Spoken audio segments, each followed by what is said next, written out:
Hey, and welcome back, pod racing fans and speed gaming viewers, to our losers finals of the 2020 Galactic Pod Racing Circuit. I'm Lightning Pirate, joined by Ace today for commentary. Hello there, guys. This is going to be an exciting match as it determines who is going home after how many matches have we had so far? Oh, I think in the bracket itself it was like 5 now, but overall, I don't know, 12? Something like that. But yeah, the winner of this match goes on to face you for our, what do you call that one? Grand finals? Grand finals, yeah. So yeah, everything is on the table here. Yeah, these two guys definitely know each other very well. I think this is like the 5th or 6th time that they faced over the course of our 2 tourneys so far. And they've actually faced each other this tourney before in the winners semifinals, and that one went to kingbeandip. He won that 7-4. So let's see what happens this time. That's right. I'm interested how his strategy is going to change here, because he did kind of start out with a 2-race. He was 2 races behind in that one initially, just because he was starting out with all the skips. So I'm wondering if he'll go with that same approach or if he'll mix it up a little bit. Yeah. In the winner semis, Mike was actually ahead 4-2, and then King Bean just went on a streak and won 5 in a row. Yeah, that was insane. But I don't think this is gonna happen again. I think this one might actually be closer. And yeah, we're on Sunken City for the first track. Mike had the choice between picking Baru Coast or Sunken City. And it's actually interesting because in their last match, they actually started on Baru Coast. But this time Mike decided, no, we're not going to do it again. This time we're going to start on Sunken City. And it looks like we are live. Players are off. And yeah, Sunken City, it's a great track. I really like it. There's a lot of people who don't like it, which I kind of understand. This track is kind of defined by its difficult shortcut that comes around the halfway point. Both players are actually approaching it right now. So they're gonna enter a little tube, and then they have to do a very hard left corner right here. Or rather, a series of left corners. Both of them take it very quickly, actually.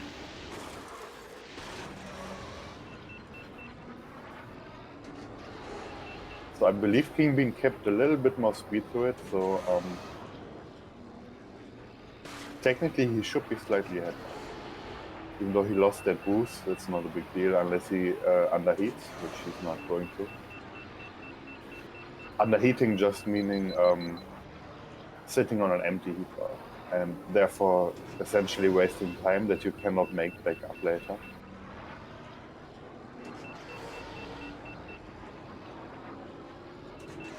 But so far this is pretty neck and neck. I think Mike had a better second half here, so he might have actually taken the lead here, I'm not sure.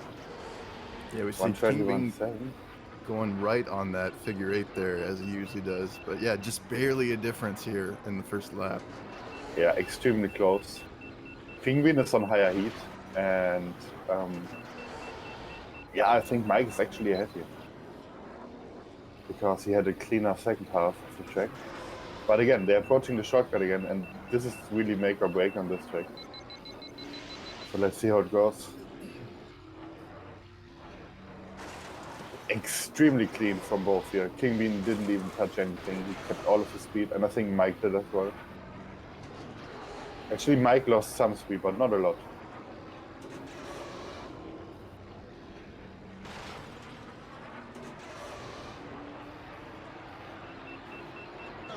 Oh no! Oh!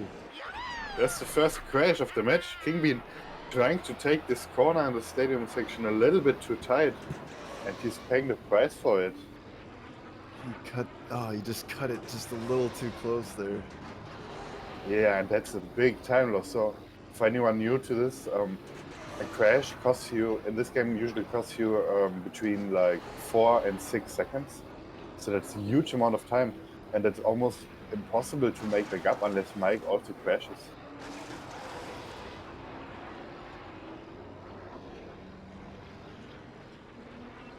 And of course, he still has to clear that difficult shortcut one more time, so it's not out of the question here that he might crash, but it's Mike after all, so you cannot really count on it, can you?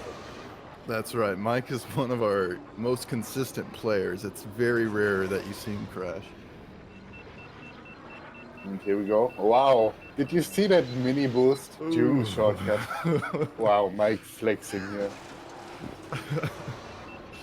Okay, he made it cleanly though, so he has a huge lead at this point. And like I said, only a crash could bring King Bean back into contention here. A crash from Mike.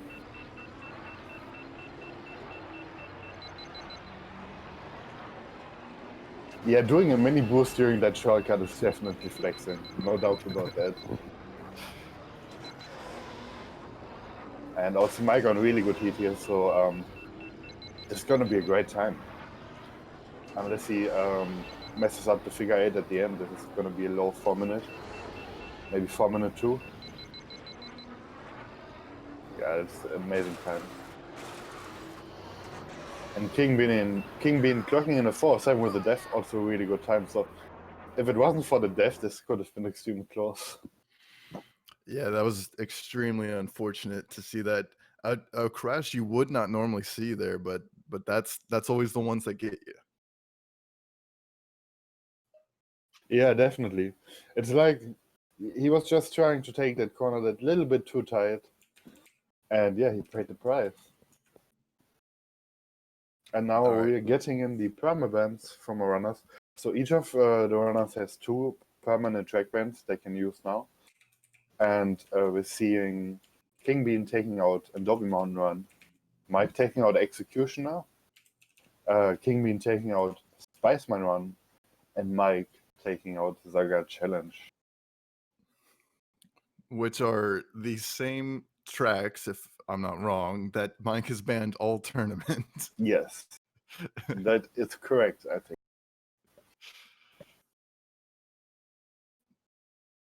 And I believe that's mostly because of the skips. Yeah, I believe so. And then he likes to temp ban Inferno. Yeah, I'm not. I'm very much thinking that's gonna happen again. We're gonna see in a second. All right, King Bean banning Ben. And there's the Inferno ban from Mike. Yeah, no surprises here.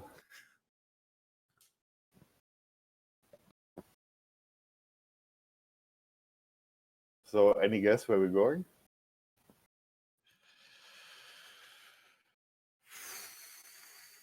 With no Ben. It's hard to call. Yeah, it's everything. I mean, we're very early in a best of 13 here, so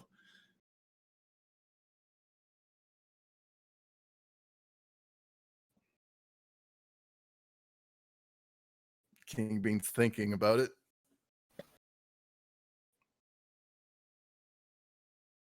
Oh.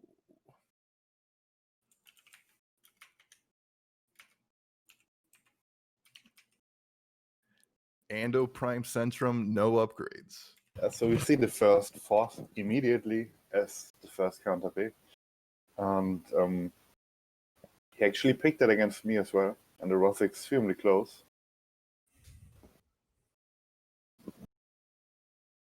So I'm not surprised by this pick. I definitely thought this was coming at some point. And yeah, here we go.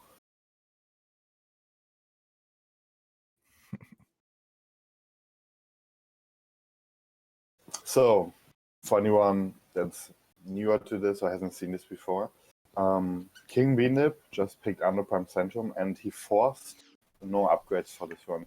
So for the next track, both runners are gonna sell all of the upgrades and play without any of them, which kind of changes the dynamics of this game a bit because, well, you have no upgrades, which means your cooling is much worse, especially since they're both going to be using Bolus Raw, who is the best no upgrade pod in the game.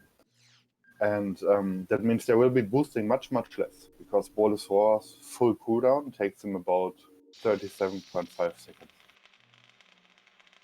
So yeah, it will look a little bit slower, because the top speed is also slightly less now, because, like I said before, they will be playing without any upgrades.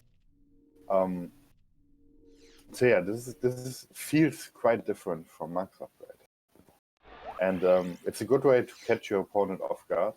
However, I don't think Mike will be surprised by this, so I think he's ready for this one. So I'm expecting a really close track here.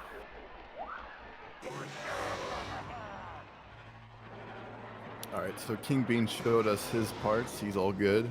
Yeah, I'm looking at Mike's screen right now. Looks like he's fine as well.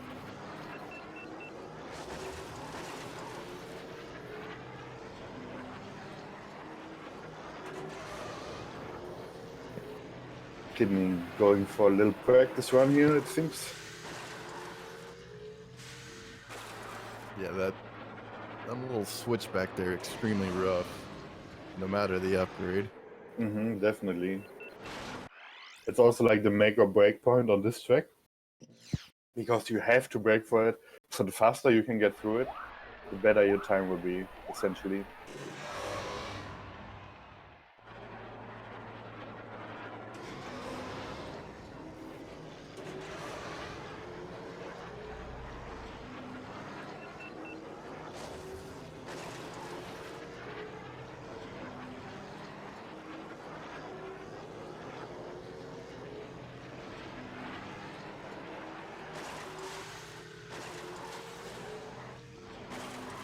Oh, there was a much cleaner switchback this time for kingbeandip than he did before. He kept much more speed through it and took away better line. And like I said before, this switchback is basically what determines the time on the track. The rest is rather straightforward. So unless they make any major mistake here, how well they do this switchback will determine how fast their time is.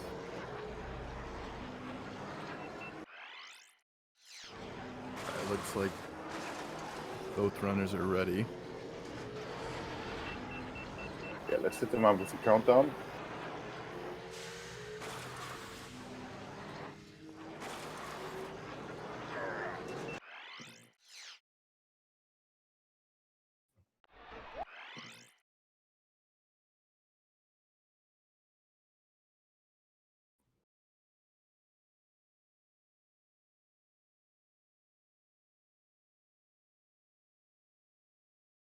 I'm definitely expecting this to be very, very tight margins between the two. Again, unless we see a major mistake from any of the two, this should be really close, because of the nature of no upgrades.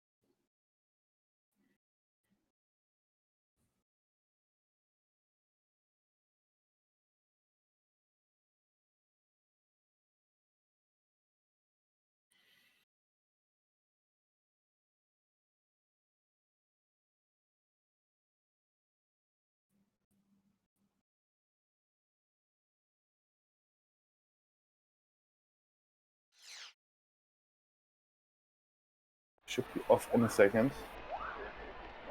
And here we go.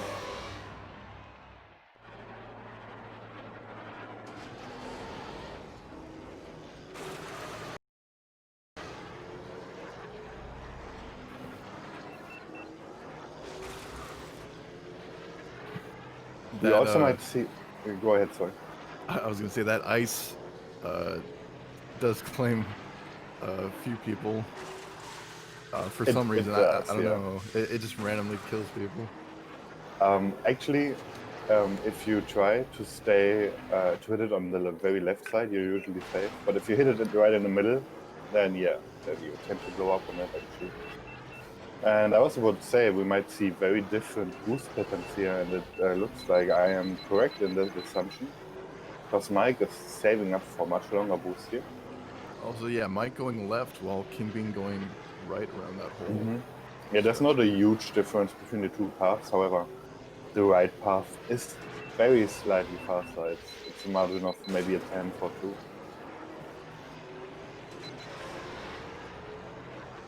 And they're very close to each other here after lap 1. So it's hard to say who's ahead. It kind of depends on how much heat each of them use. And Kingwin looked to have used a little bit more.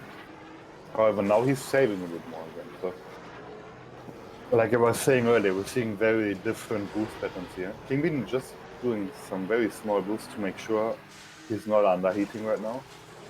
Looks like he wants to save to be on almost 0 heat here, which he manages to do. So we are on entirely different boost patterns right here. Mike is almost full heat while King Bean is almost empty on heat. However, he's using a lot of it right now, opting to do a lot of medium boosts here. And I think King Bean had a slightly cleaner switchback here. It looks like he is on higher speed right now.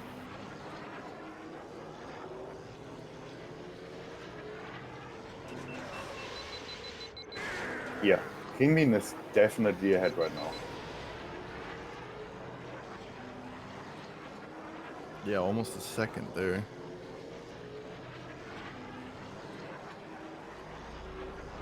Okay, they have to approach this the switchback section one more time. And again, like bonking there or losing a lot of speed will lose you a lot of time. So let's see how they approach it here. And there was again cleaner by King Bean. You can see he kept about 470 speed through there, like he didn't fall below 470, while Mike actually fell down to around 420. Which means, barring a mistake from King Beandip, he should take this. Like you can see right now, he has 5 speed units more than Mikey. It's about the same like it was in the last lap, so...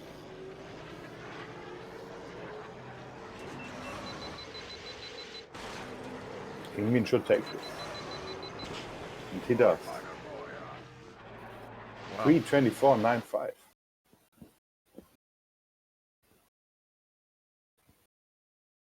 And a 3:26.01 by Mike. So still very, very close. Only a second difference here. But King Bean takes it home just because he took that switchback a little bit cleaner than Mike did. Yeah, a well-executed pick from King Bean. And now goes to Mikeyburger to pick our next track.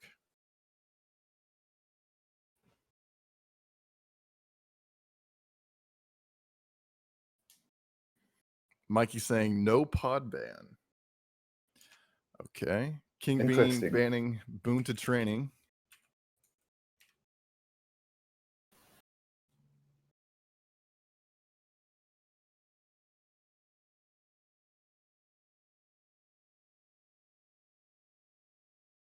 Where's Mikey gonna take us?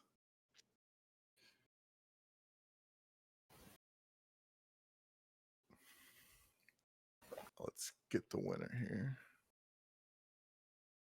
Score's now 1-1. This is the best of 13, first to 7.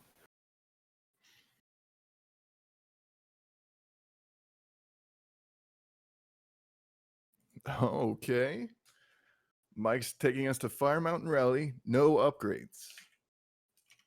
I did not see this coming at all. Isn't this something that King Bean would pick? Yes. However, I think King Bean would prefer to do this with upgrades. Oh yeah. So this might be a strategy to actually take the upgrade pick away from King Bean here. So essentially forcing King Bean to use his runback should he lose here later on. So this might be quite clever actually to do this if you practice this. Interesting. And I'm also very, very intrigued now which pot they will go for, because there's a very clear best pot here. However, he's extremely hard to use.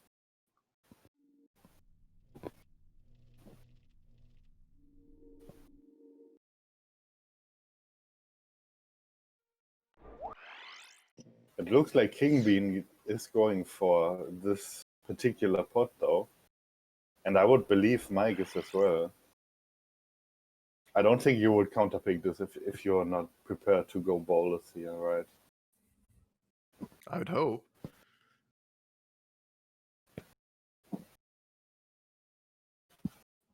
And since they were just on no upgrades, we know that they're okay. Mike's showing the upgrades again, which is fine. But again, they were just on no upgrades, so technically we already know it's fine. And yeah, this is, by the way, this is the longest trick in the game, time-wise. There's one trick that is longer if you count distance, but if you just count time, then this is the longest one. Because the average speed here is much lower. Because it is such a winding track. There's so many back and forths, and actually mandatory break spots, which is very rare in this game.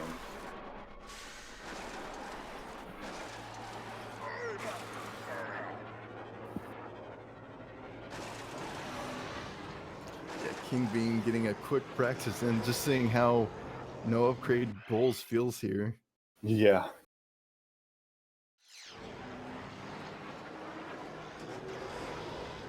And it is really difficult, I can tell you. Especially to keep up your concentration and don't make any mistakes over the course of a run that's going to take more than 6 minutes in total. Because on top of having really bad cooling, you have no repair upgrade.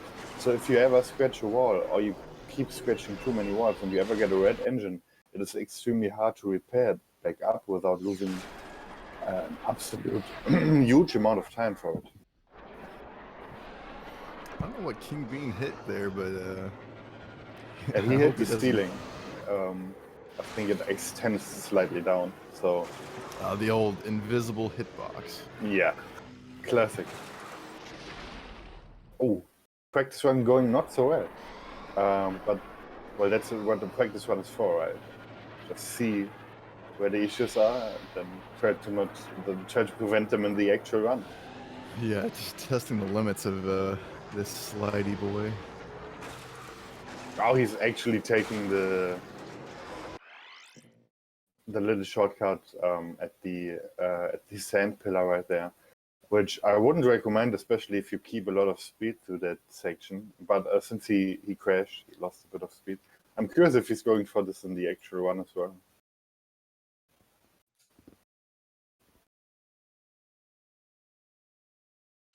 So the runners got their countdown, and I think we're live right here.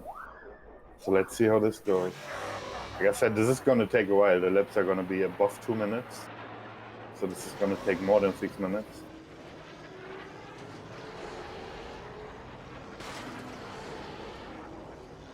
And it's a lot about just racing very clean. You have to avoid scraping walls at any cost here, because like I said earlier, repair is really bad because there's no upgrade. So they can't really afford to repair at all without losing a bunch of time. So staying clean here, not scratching too many walls, is the #1 priority after not crashing, obviously.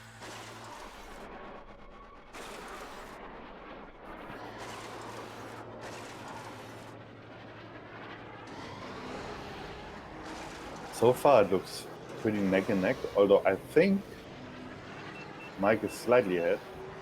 That might be deceiving though, because I think he used more heat. He did keep that boost there.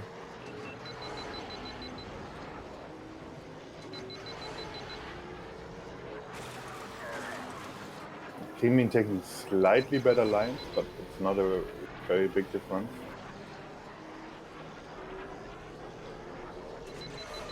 And both coming up to the canyon here, the sand canyon. And this is where it gets really difficult with Wallace, I would say. Especially this first hairpin right here is very difficult to take. And we actually see both of them making it cleanly, but kingbeandip retaining much more speed here than Mike. So that's going to save him multiple times at least. Let's see if he goes for opts to this. Ooh, He wow. does. He slowed down though. So he slowed down by a significant amount to take this, and I do not think it's worth it if you slow down this much. I think Mike's approach was better because he kept all of his speed.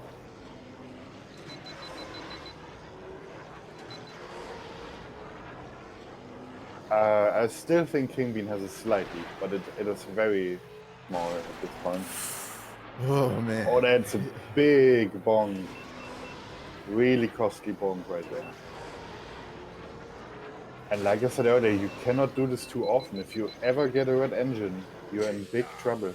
And Kingbean actually preemptively repairing it, so he's very well aware of the fact that he cannot afford to get a red engine here. Yeah, Kingbean, very risky player, and you can see that paying off a little bit, but it doesn't come without just inches between life and death. Oh, and there's a big bump right there.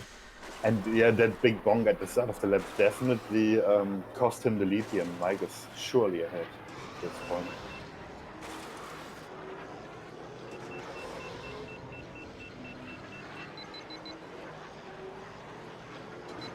And yeah, like I mentioned earlier a few times now, this is no upgrade, so any mistake, any speed loss you take hurts quite a bit more than if they were on maximum upgrades here, because the acceleration is extremely low, and so is the repair, so mistakes are very, very costly. And then we see him hitting the invisible, I don't know what he's hitting there. Yeah, but, I don't even think it's the ceiling. I think it was like that little pillar we saw to the right side. Yeah, So yeah, he's taking the same crash he did in practice, unfortunately. It's got to be really frustrating. Definitely. And so far, this is paying off for Mike. This looks like a really strong counter pick. And like I said before, this might have some long-term implications, because I would have definitely expected Kingbeandip to counterpick this track with full upgrades. So he would have to use his run back in that case, assuming he will lose this run. I'm not sure if he actually used his run back in their last match. I can't remember. I don't believe so, though. I know Mikey did for the Brew Coast. Yeah. Yeah, it's a substantial lead here for Mikey. He is very clean so far. He hardly made any mistake. He must be on very good pace, actually.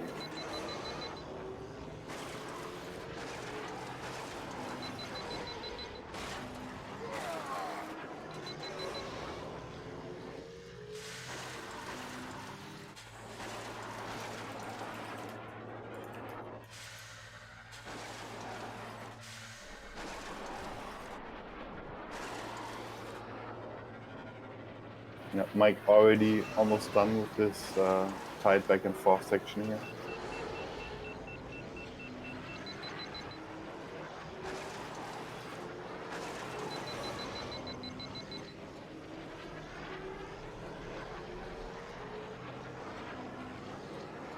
So let's see if he can keep clean here through the last half of the third lap. So far it's looking very good for Mike, looking like a very strong pick here.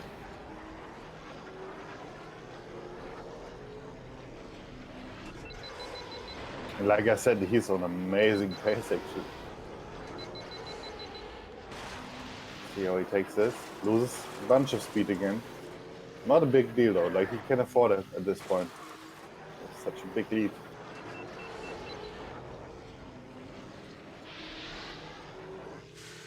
Oh, he gets stuck at the shortcut, but Yeah, he makes it through. Most importantly, he makes it through. He almost got stuck there. That looked very, very dangerous.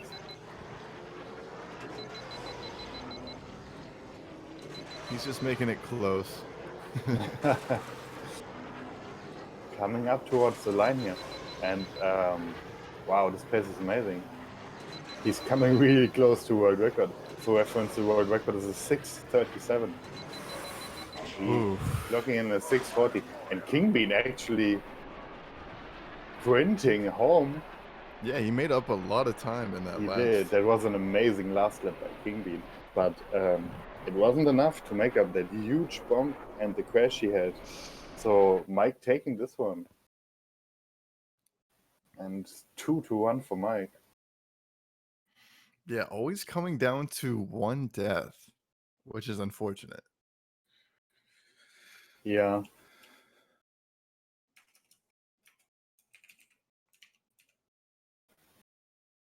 All right, that's another win for Mikey. And the pick goes to Kingbean.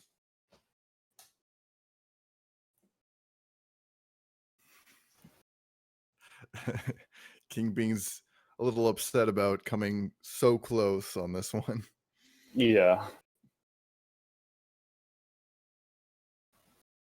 He's been in this position before, though. Like I said, in their winners semis match, Mike was ahead 4-2.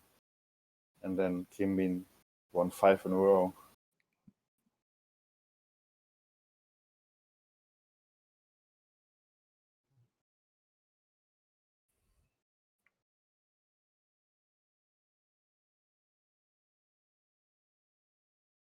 But overall, these are really good. These were very good times. 6:40 and 6:42 are extremely good.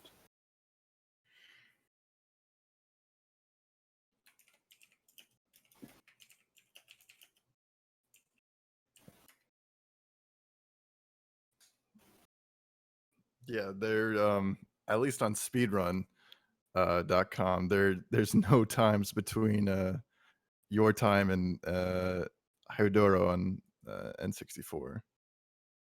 Yeah. It's actually a very rarely played combo, I guess. This FMR no upgrades.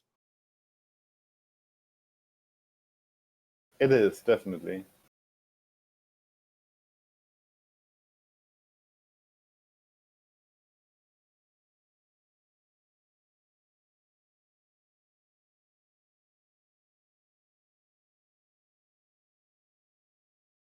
All right, here come the bans. Kingbean banning Gazgano. Mike banning Inferno, as always. Yeah, I guess Gano is very much a throwaway ban here, so I'm expecting they will go Ben. Here we go. Boonta Classic. Seems like we're getting all the hard tricks here, huh? But I'm not surprised by this pick. This is one of Kingbean's best tracks for sure. No forces.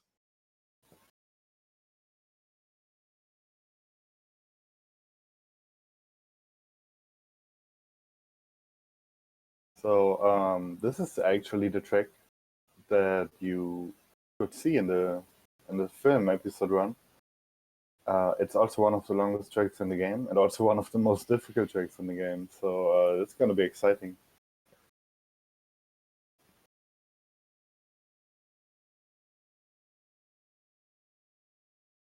And they will both use Ben here. I have no doubt about that.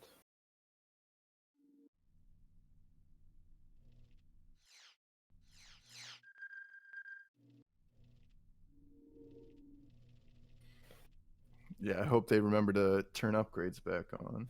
Yes.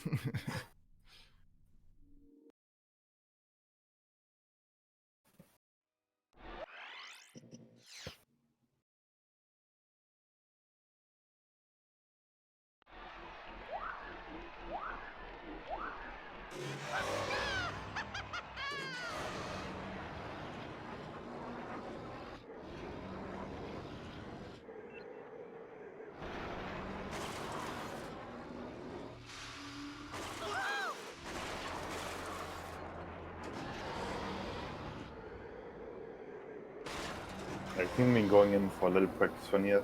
So you can get a little taste already of how this is going to look. This is a very difficult track, especially with Ben Cardinalos. and it's also extremely long. So you have to keep up your concentration over a really long period of time while doing extremely difficult stuff. Going for the old boost route here, kingbeandip. I would have thought he would go for the new boost. He's opting for the old stuff.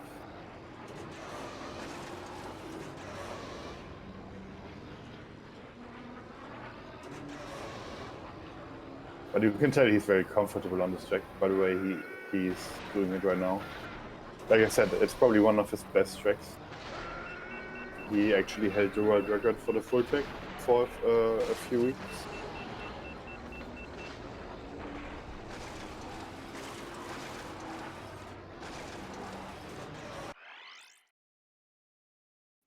Looks like we saw a crash from Mikeyburger there. Yeah, the classic game crash. Classic.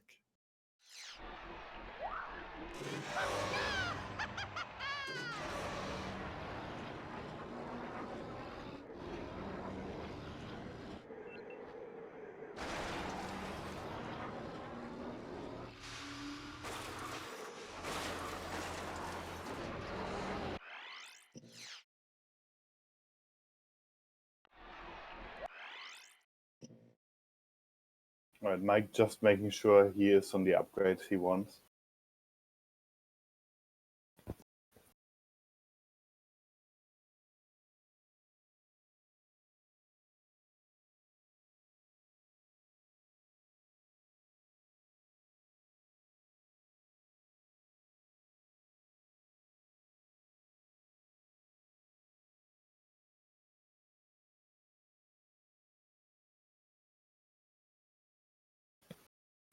And like we expected, we're seeing a Ben mirror here.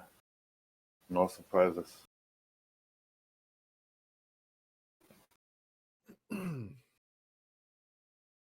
Yeah, I like how Mikey likes to use the low model detail.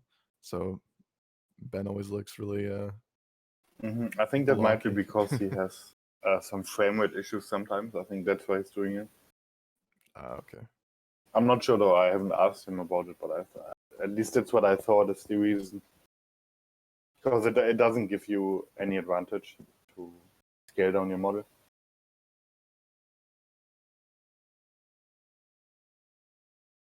Or not scale down, rather use the low setting for the graphics. Right. It doesn't change the hitbox at all. Yeah. Also, looks like King Bean doesn't want Sebulba trailing him on this one. Which is kind of surprising. He's pretty helpful here, actually. He destroys 2 of the obstacles that are in your way that would otherwise stay in place.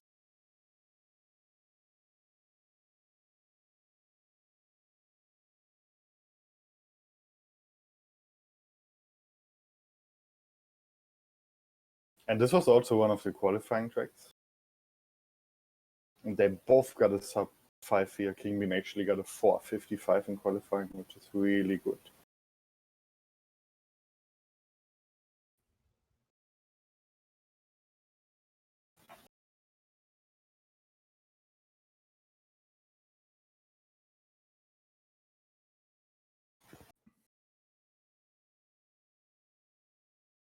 So let's see how this goes. They actually did a really good job, the developers, to mimic the track from the film. Yeah, as the flagship course for this game, you don't want to mess it up. Definitely, yeah.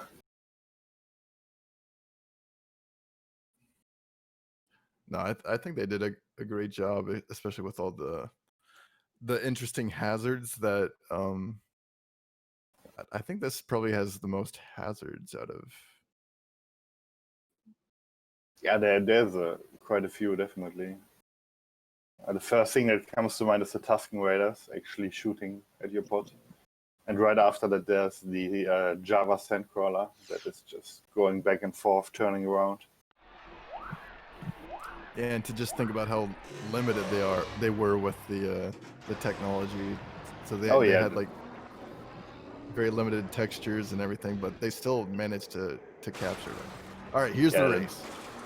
yeah. We actually have a sync right away, which is good to see. And very neck and neck right here.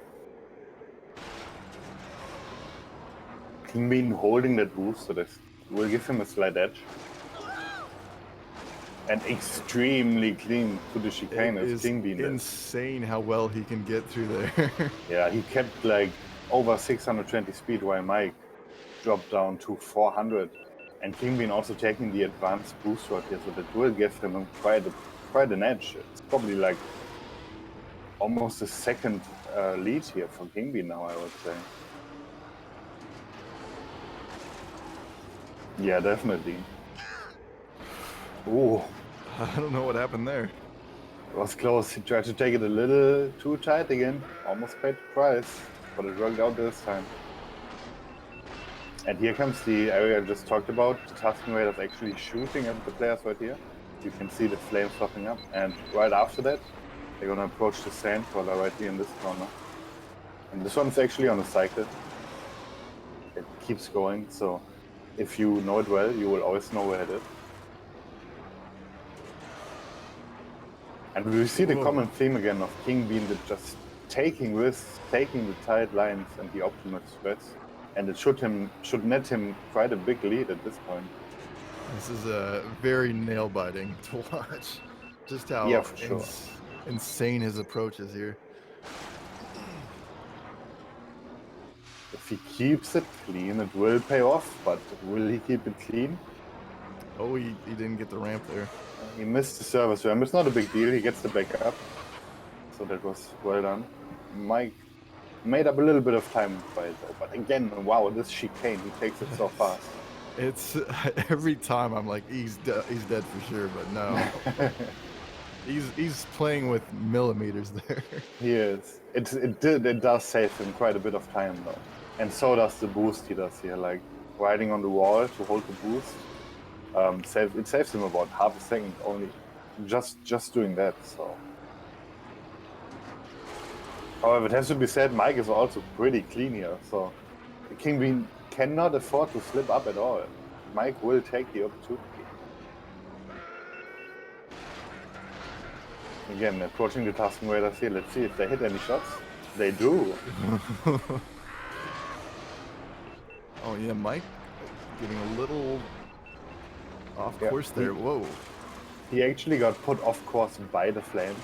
So even though he didn't get hit directly, he got flung off his line by the flames. Yeah, that's actually a weird thing about the flames is they create a sort of like a gravity well where it'll kind of suck you in a direction. Yeah, it's weird. It almost feels like they heavily reduce your traction if they hit near you. Yeah. It's a substantial lead. It's not enough for him to be able to afford a death though. Alright, let's see how he handles this section.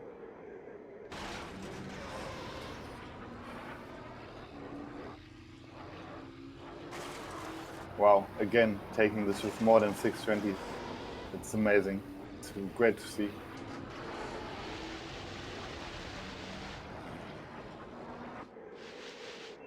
Yeah, as we said, a lot of endurance at play here. Like, just the amount of focus you have to maintain over such a long amount of time.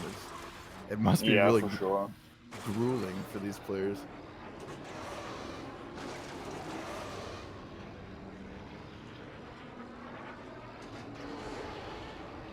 Yeah, it's like he's gonna bring it home, but I don't want to call it too early. He still has to clear the Tusken Raider section here. Clear the Sandcrawler one more time.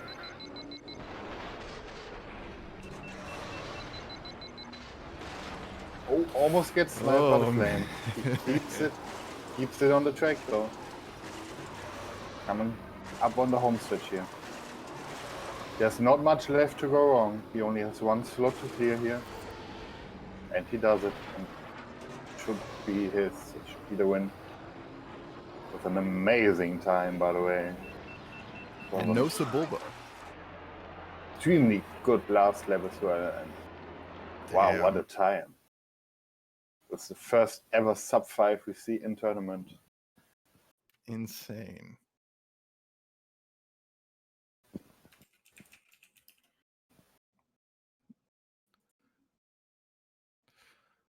So his risk taking paid off here.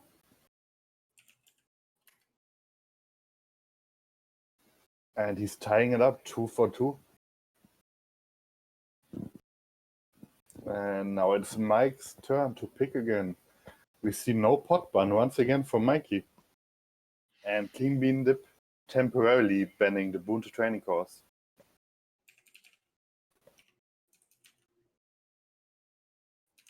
So let's see what Mike has planned here. What is he going to do? Both of them already have used one of the forces. So let's see if we actually see another one here. Maybe Mike is going to go no upgrades again. Yeah, both runners here still have 2 remaining forces out of their 3 total. So they've each used the first one for no upgrades.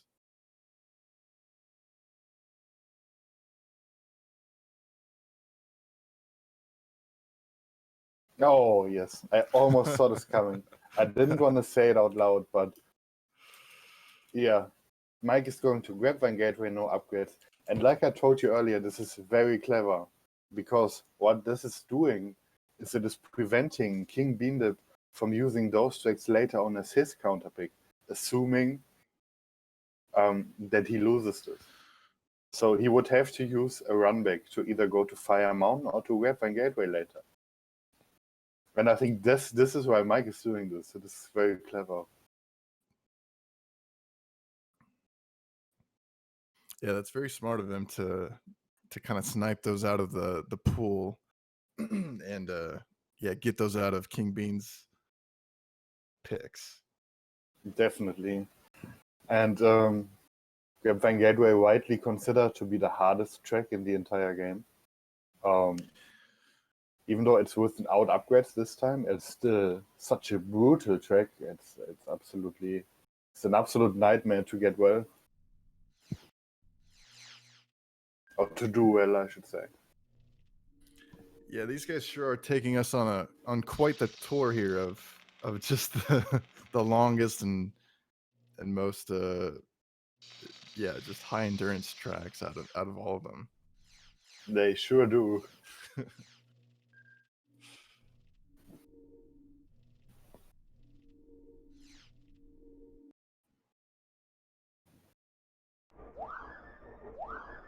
And this time King Bean opting to go bowlers raw.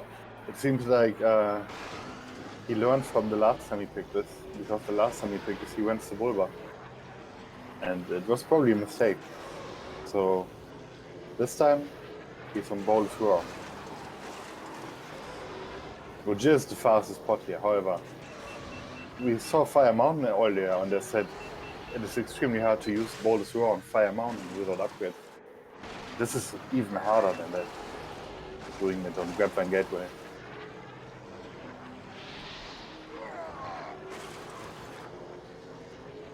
Mainly because, first of all, the section you see King Bean going through right now is the same that they went through on Fire Mountain, but in reverse. And the second really hard thing, I mean, to be honest, everything is hard on this track. But the second thing that stands out with Bowlers Raw without upgrades here is the swamp section that King Bean is approaching right now. Because you will see that he has to slow down substantially to even make it through here. It's taking the short route.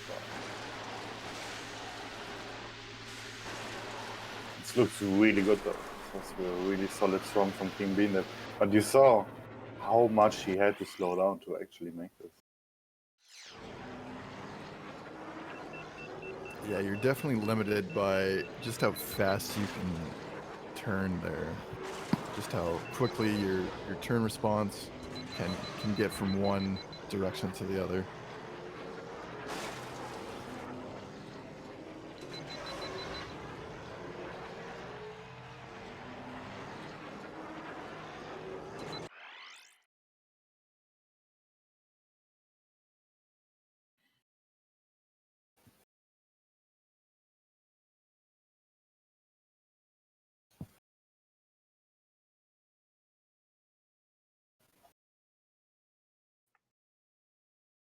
That was a very clean practice lap from King Bean.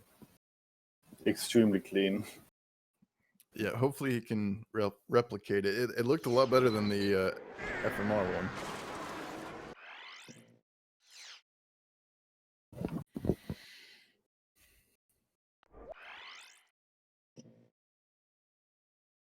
And for anyone who tuned in a bit later, this is the losers finals. It's a best of 13, first to 7. So at the moment it's 2 for 2. So quite a tight race here.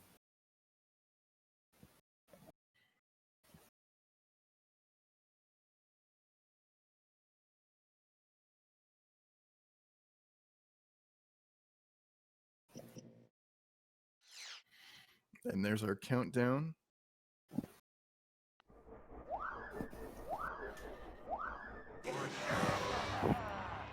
And here they go.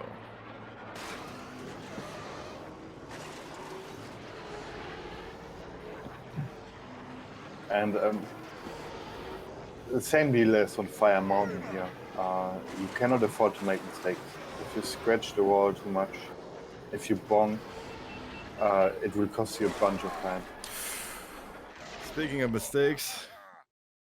Yeah, so we're crashing. And King Bean taking a very early crash that has to be really bad for his morale.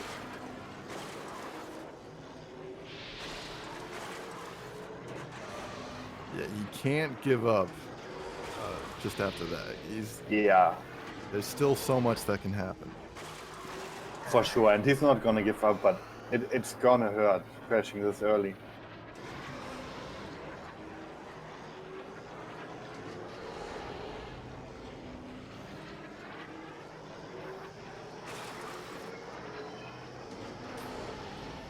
Mike approaching the swamp here. Let's see what's his approach here. Slowing down quite a bit, which is need to do.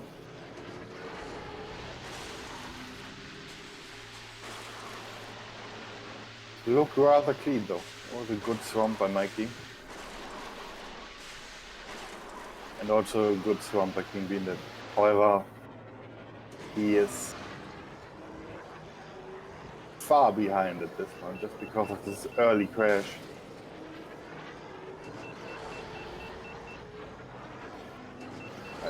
He already needs to rely on mistakes by Mike here to catch back up.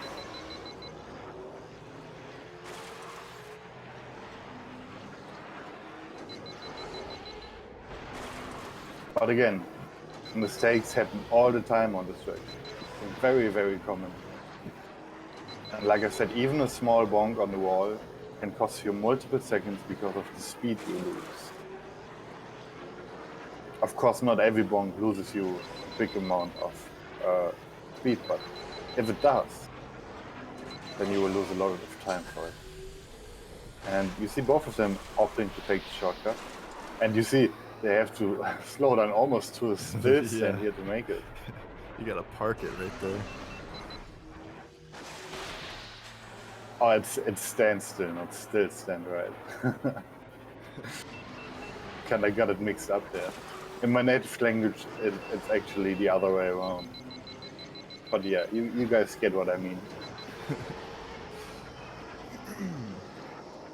Yeah, there's something that has to be said for, like you said, any mistake here is going to put you back, and that's only because of how consistent and perfect Mikeyburger is. So Yeah. when you're going against a competitor like him, it's any mistake that'll put you back, as opposed to, you know, anyone else. It's insane.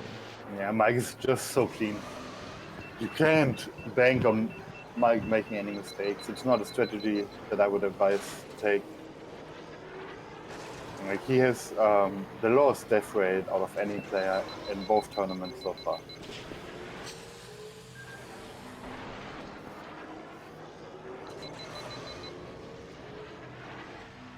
And another great lap here by Mikey.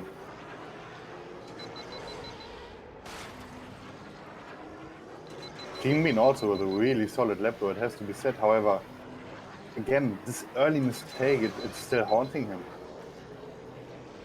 Yeah, really unfortunate. because also eventually he's, depending on how things go, he still has to break serve at some point. He does, indeed. Oh, missing shortcut, crashing again. I mean, he can take the shortcut now, but oh, this gotta hurt. Yeah, that almost cements where he's at right now. Yeah.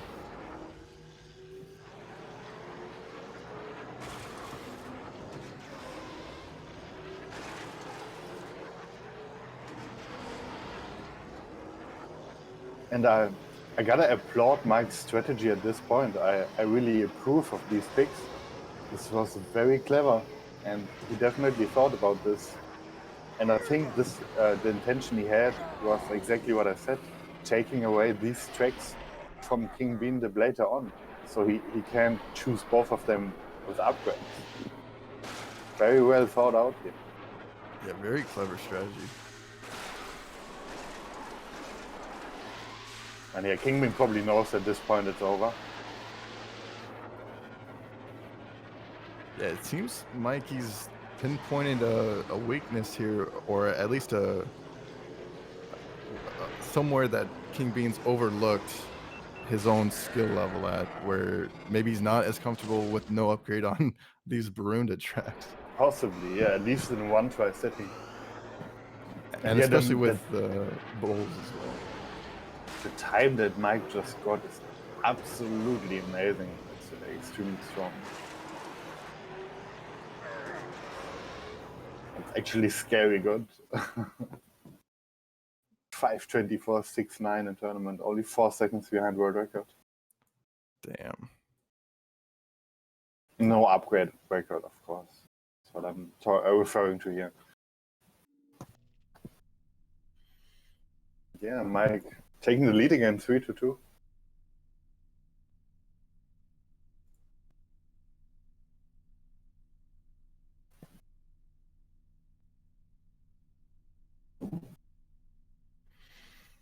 All right, King Bean's pick here. Banning Ben, Mikey banning Inferno. Running back, FMR, no forces. So here's where that strategy is coming to play, I guess. Yeah, no surprise. FMR also one of King Bean's strongest tracks. He held world record there also for a few days. So yeah, there's no surprise to me he picks this. However, he is already forced to use his run back for this, because Mike just picked this track without upgrades. So we're gonna see this track again right away, but this time it's gonna be with full upgrades. So you're gonna see the difference right away. It's yeah. Oh no, it's not the same. I'm sorry. We're going to Fire Mountain Rally, not to Get My Gateway. So we'll see the track from earlier. Yeah, but much faster this time, thankfully. Yeah, much faster. But yeah, this is going to be King Bean's only run back. So Mikeyburger can attempt more tracks here with no worry that it'll be run back. Yeah.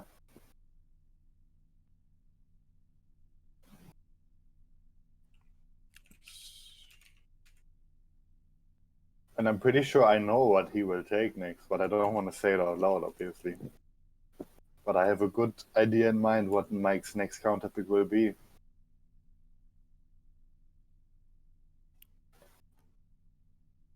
But let's see how Fire Mountain goes first. King Bean definitely got to be the favorite here. However, we saw quite a few times now King Bean taking a lot of risks, while Mike doing the typical Mike thing of just being extremely consistent. So let's see if that continues.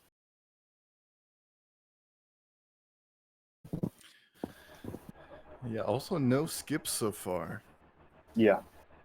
I guess that's mainly because we've been sticking to Barunda, but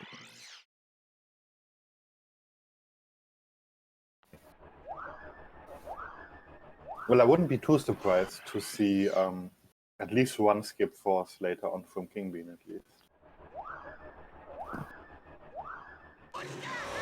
yeah, King Bean still got 2, forces Mikeyburger down to 1 after that last race. Yeah. However, King Bean out of his run back. He just used his run back, so can't do that again. And it also puts him in quite a tough spot here because from a strategic point of view, this is very important for King Bean to take.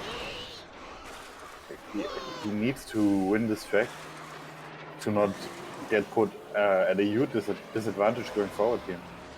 Because going down 4-2 while having used your run back sounds very unpleasant.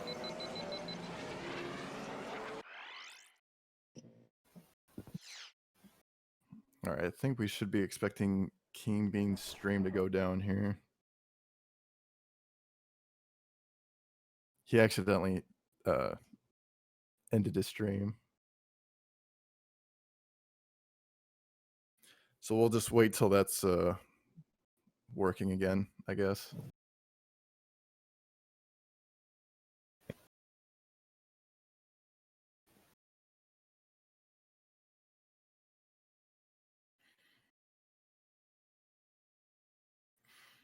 In the meantime, be sure to claim your lurker points from the SpeedGaming Twitch.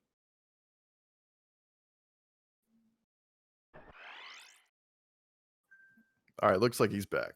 Oh. Yes. All right, now we should be good to give the countdown.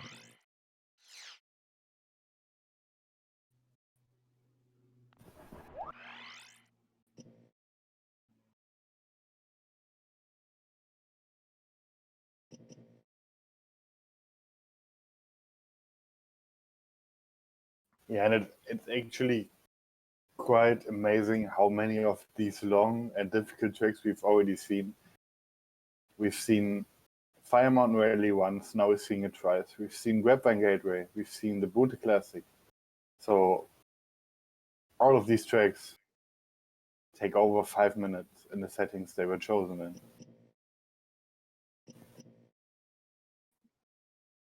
Yeah, it's already been an hour since the match began, and Yeah. we're only on our 6th race here. But they're running out of long tracks though. There's not many tracks left that are this long. All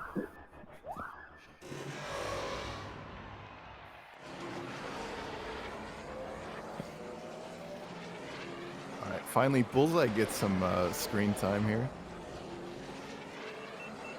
Yeah, Bullseye being the most agile pod in the game, but also being the most fragile pod in the game. And him being this agile is exactly the reason both of these runners are using him here. In the max upgrade setting, out of the 25 tracks, on 23 of them, Ben Cordinaros is the optimal pod, by far the fastest. However, on the 2 where he isn't, Bullseye is, and Fire Mountain Rally is one of them. You can probably guess the other one, if you've paid attention to this match so far.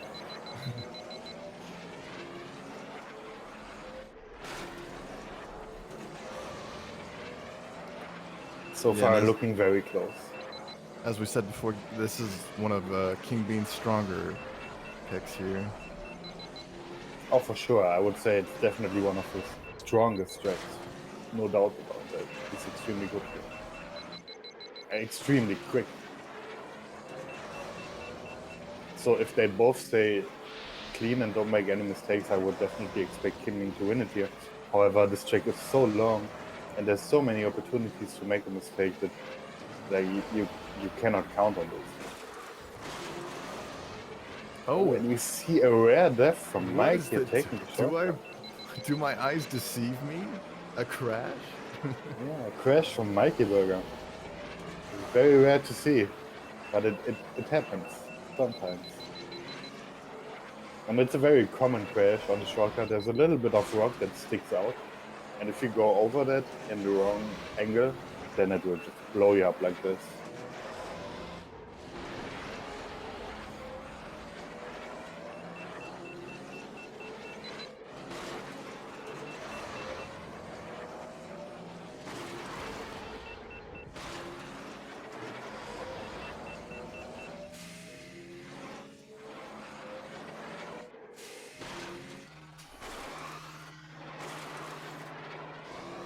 King Beandip looking very clean here. It was a really good hairpin section here by him. One of the slowest sections in the entire game, by the way. And you can see he's actually jumping down at this right corner because it's a slightly shorter line. It's a very slight optimization, but of course he's going for it. Oh, he missed the optimal path here, but it was very wise to take the left path here, I think, because if he tried to force going right and then jumping up, I think he would have crashed or at least landed in the lava. So a very good decision by him, I would say. Yeah, it shows just how well he's practiced this track, knowing the backup plans and having a plan B for everything. Yeah, good adjustment.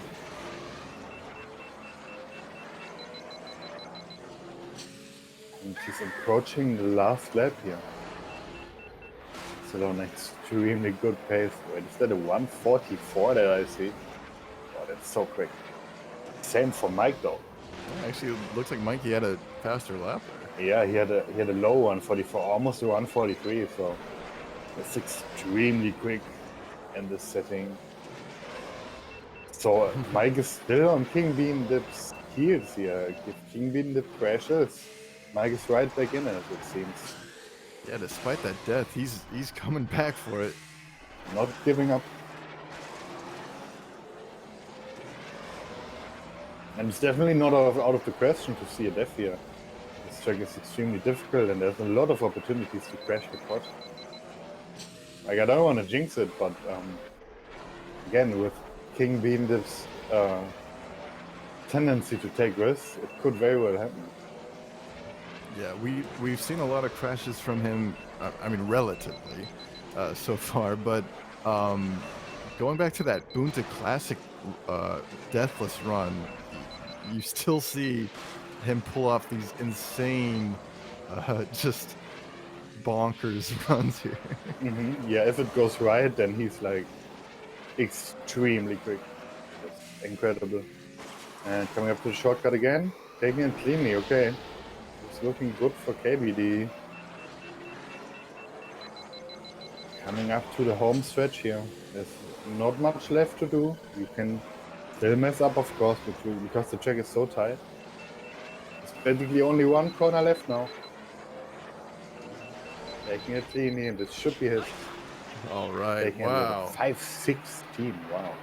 A deathless Fire Mountain Rally, full upgrades, wow. Yeah. I look at Mike's time though, 5:19 with the death. So yeah, just not far behind him. I gotta say, if Mike stayed deathless here, he might have taken this. I think he was actually quicker than King Beandip overall if you discount the death. Because the 143 on lap 3 is absolutely excellent. But yeah, sadly he had that crash on lap 1. So King Beandip tying it up again, 3 for 3. Yeah, going back to Mikey's pick here. Oh, this is back and forth. So are we gonna see the first track 13 in this tournament?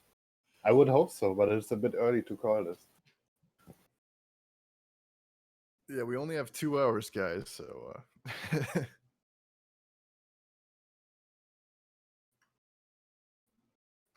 That's the thing, though. They already got rid of all the long tracks now, so it's okay. The only long track left is Gauntlet, I think, at this point. So unless we're gonna see Gauntlet and the run back on Gauntlet as well, I think we'll be okay.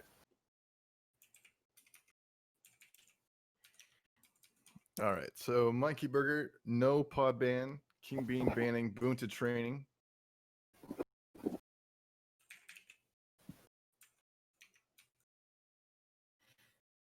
Oh no. So much for that.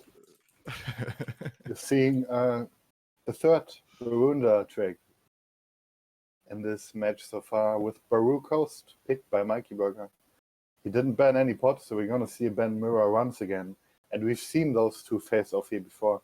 And I think both of these guys have a 354 in tournament as their PB. So this could be another very close one. This is like, yeah, this track specifically is like, it's almost like Superman versus the Flash. It's like an ultimate argument of who's gonna win. And yeah, they've picked all of the hardest tracks in the game so far. So they have picked the top 4 of hardest tracks in the game. They've picked Grapevine, they've picked Fire Mountain, they've picked Bunta Classic, now they're picking Baru Coast. So they really like those hard tracks, it seems. And again, Baru Coast is not as long as the other two. It's about 4 minutes long, but it's one of the most difficult courses in the game, especially if you use bank cardinals here, which both of them will do.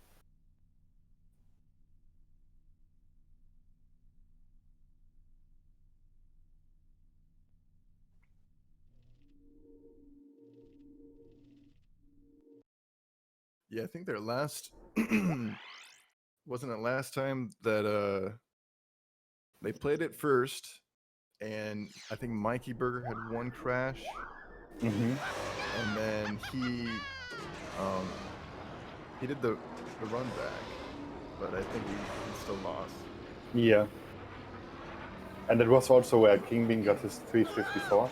But then later on in the losers quarters match, Mike actually got a 354, an even lower 354 versus Nacho here. So he's currently holding the tournament record with a 354.4.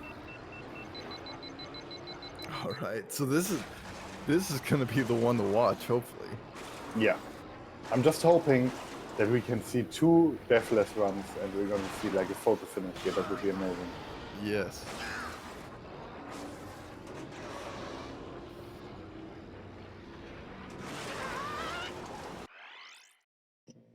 But like you can see, Kingbean warming up here, taking a crash by just going a little bit too risky.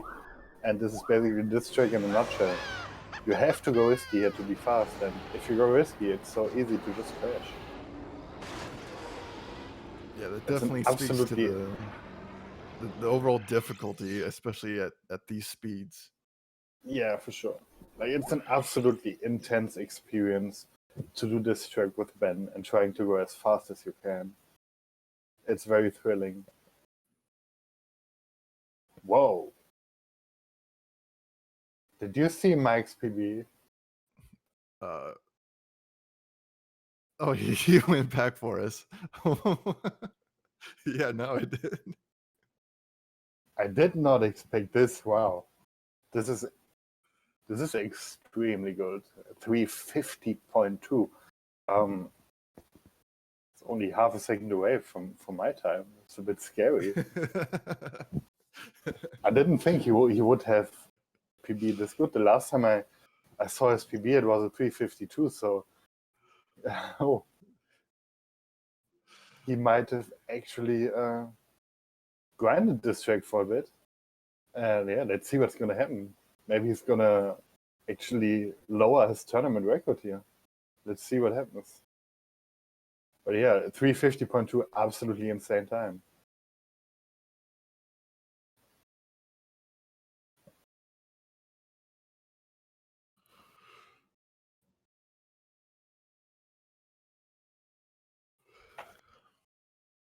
All right, the runners got their countdown. Should be off in a few seconds on Baru Coast.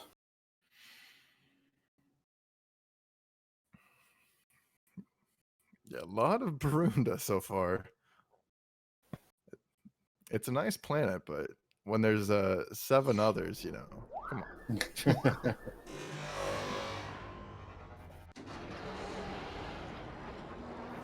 Well, there's only one Barunda track left, and we might as well see it later on.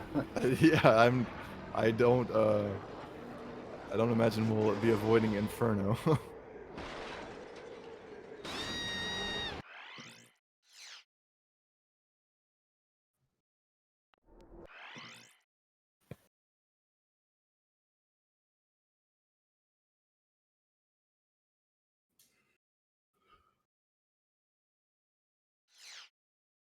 And we are live.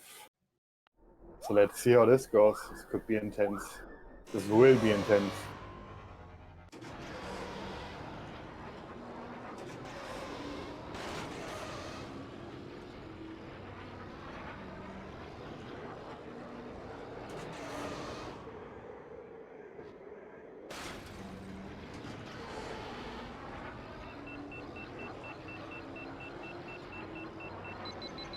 I've been taking this slightly tighter line here, going to the right of that palm tree, might playing it a bit safer, it seems.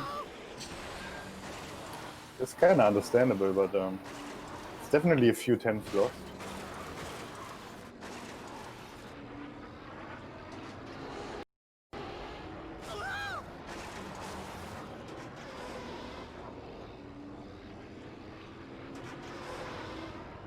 It's neck and neck though. Very close. Yeah, this was Mikeyburger's pick, so if I were King Bean, I'd be eyeing this as my chance to break serve here. Oh yeah, definitely. Not that he hasn't been before, but this especially. Let's see the lap 1 times, both looking like they're on really good pace actually. Oh man. And both with a sub 120 lap 1, so it's extremely close.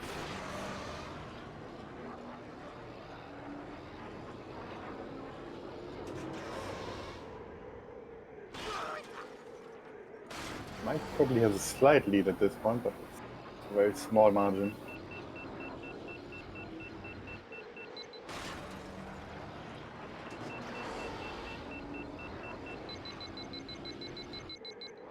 Approaching the hairpin section again. You cannot mess up here. If you make a mistake here, it's very easy to die and lose a bunch of time. Mike actually used his brakes a bit, slowed down a bit, so it's going to cost him some time, but I think he's still slightly ahead here. And so far, both of them are pretty clean. Going a little bit wide here in the hairpin is Mike, but not a big deal. I think he still has a slight lead. This is tense.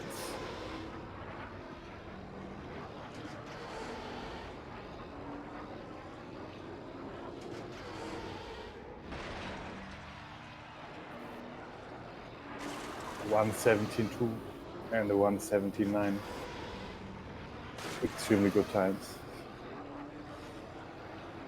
Oh man.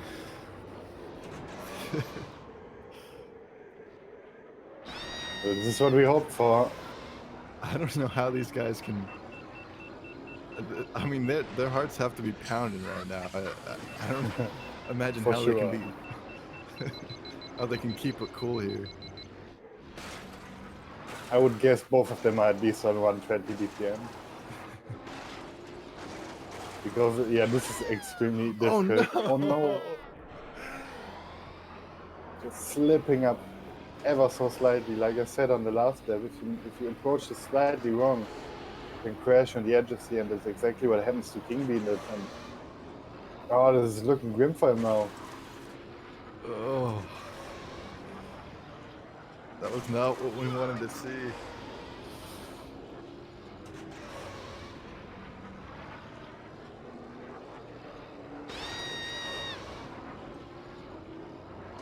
Yeah, Mike coming in with another tournament record here for sure. Look at that time.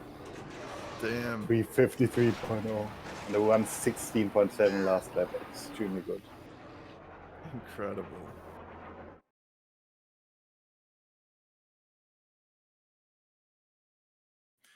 Yeah, just coming down to that one death. All right. The bans. King Bean banning Mahonic. Mikeyburger banning Inferno. Inferno, as always.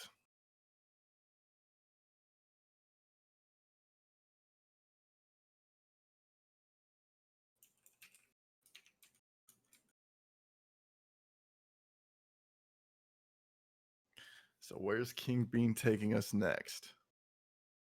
He can't pick Barunda. There's no chance he can pick Perunda. Yeah, it's impossible at this point. So we're gonna see a different planet here. Finally. Oh. Mongaza Speedway, no force. Well, here we go from the longest tracks in the game to one of the shortest tracks in the game. It's actually the shortest full track in the entire game. And Mongaza Speedway. And this is gonna take about 40 seconds, so don't blink.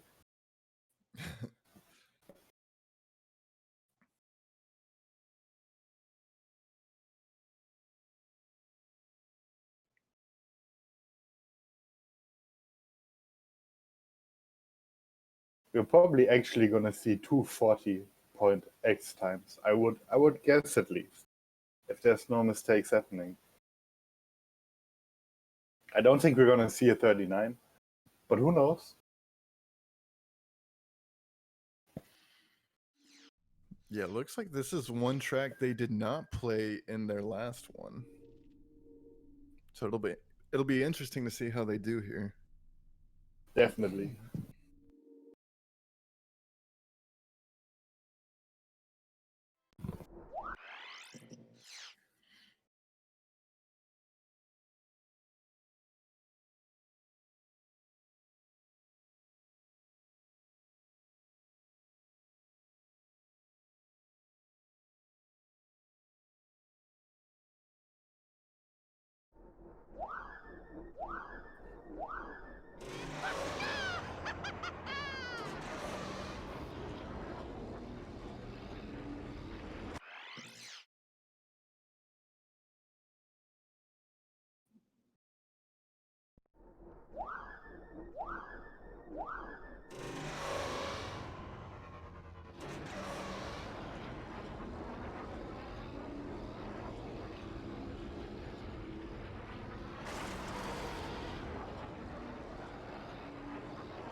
Well, if Kingbean goes like this in the match, he might actually get a 39. Yeah, it looks really solid.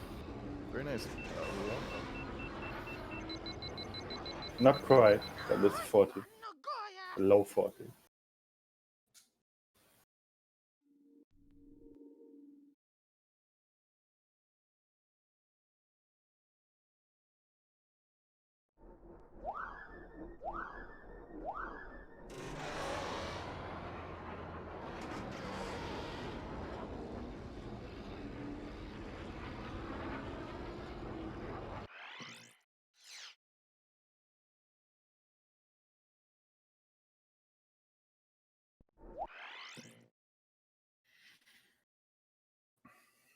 Yeah, this is kingbeandip's pick here. So Gotta make it count. yeah, he cannot really lose. Before he has come back from being down 2, so it's not like it's impossible, but at this point it would not be wise to lose this one. They both got a low 40 in practice. This will be tense.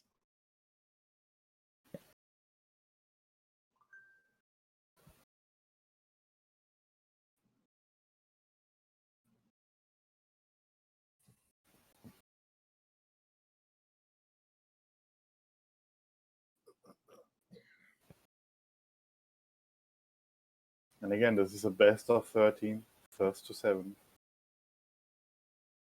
Yeah, Mikey's 3 wins away.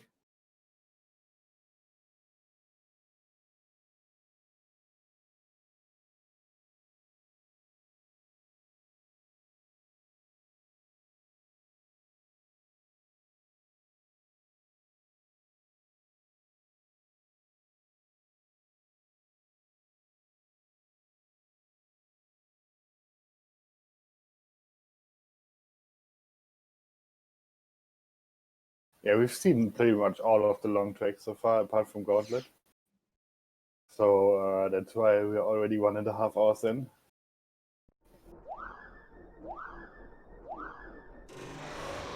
And here we go. Probably no point in syncing this. They're pretty well synced, so let's see how they do. kingbeandip looking to have slightly better lines, holding the boost as well. Very good first lap here. From both, actually. kingbeandip with higher heat. Mike holding the boost this time. This is so close. Already third lap here. Let's see what happens. kingbeandip going very right at the start. Both on good heat here. Let's see the ending.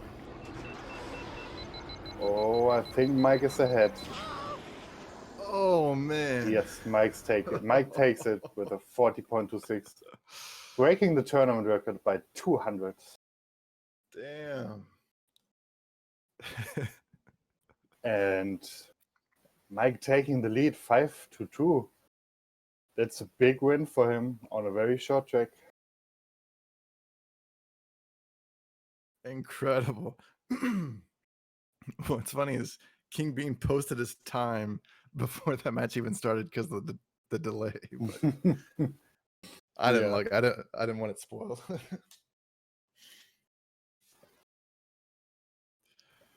All right, yeah, Mikey taking that one.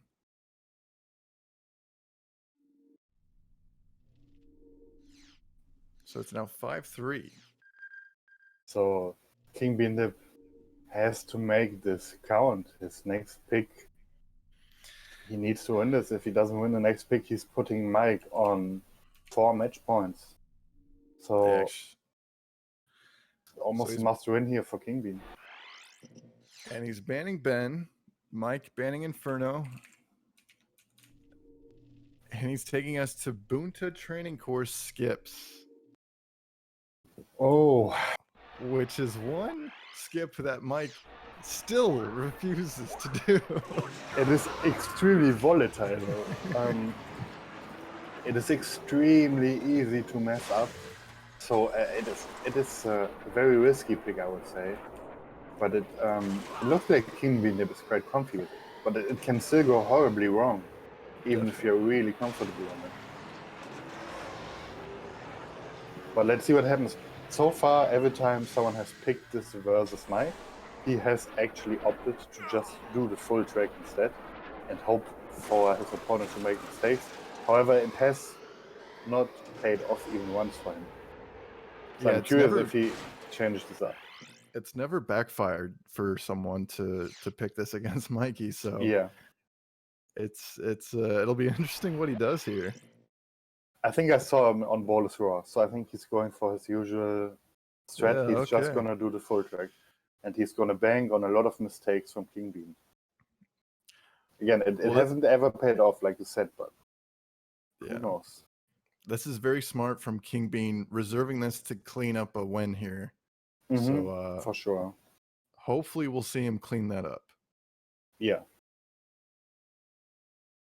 However, like I said, this is a very volatile skip. It can easily go wrong. So I hope he keeps his nerves together and just brings this home so we can have a close match. Maybe see track 13.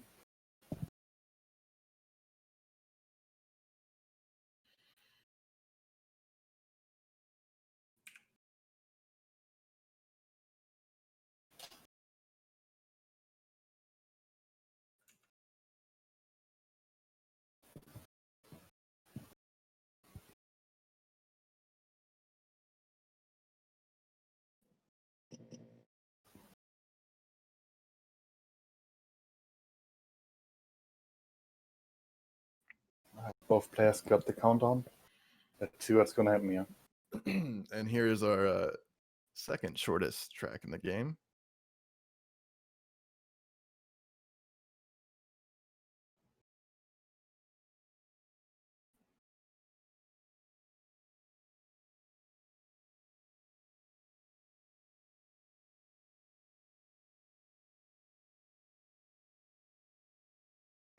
So Mike doing the full track, kingbeandip doing the skip, which means kingbeandip has about 40 seconds of leeway to mess up, which is quite a lot of time.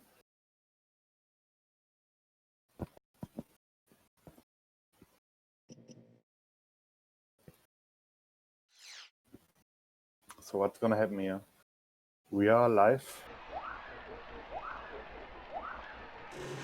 And you will see kingbeandip like he did in practice, going up the wall to the left side, climbing over, jumping to the end of the track. While Mike is just doing the track normally. So if Kingbean keeps it together, it should be an easy win for him. Yeah, get a good setup there. Yeah. Lap is counting. It's not counting. No! It didn't count. No. So this is what can happen here. And this is why this is dangerous. Because sometimes the lap just does not count. Oh, and then the setup there is...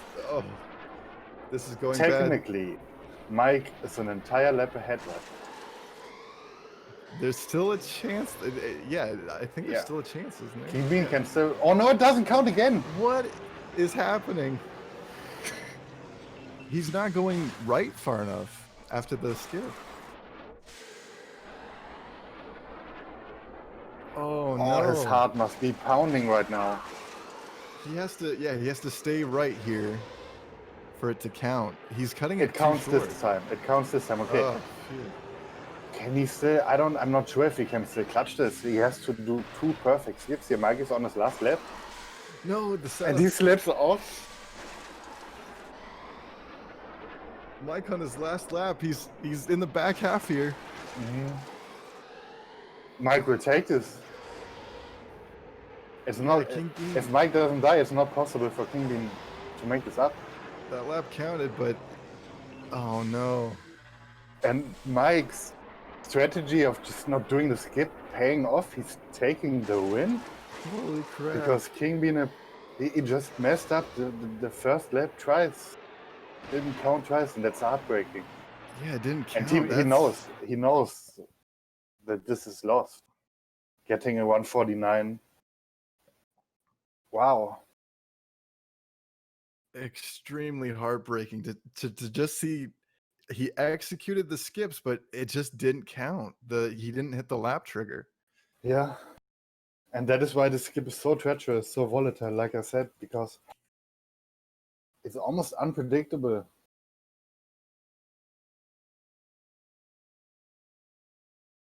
Yeah, Mikey proving once again just how risky skips are and how they are for sure. Just consistent, clean racing puts him in the lead. It has to be said though that this skip is extremely difficult to do, so it's not like it's a cheap way to win, but it's a risky strat you can do. But Mike opting to go for the full track, actually paying off for the first time, and he's on match point. It's 6-3 for Mikey. Kingbeandip needs to take 4 in a row here. Yeah, he needs to win point. 4 in a row. Already, just how quickly we went from sort of a back and forth to now match point for Mikey. Yeah. Okay, Kingbean banning Elon. I wouldn't be surprised to see another skip here. And no, it's not cheap to use the skips because both players can do them, and most of the time using the skip actually makes the track a lot more difficult. So I wouldn't call it cheap because again, it's an even playing field. It's not like one player is allowed to do it and the other isn't. So that's how we implemented it in this tournament.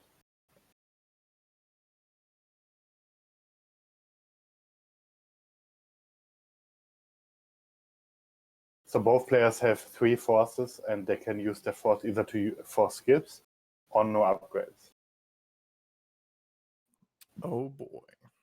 Kingbean taking us to scrappers. What and is this trust me, Kenda, it still takes driving skills to do these.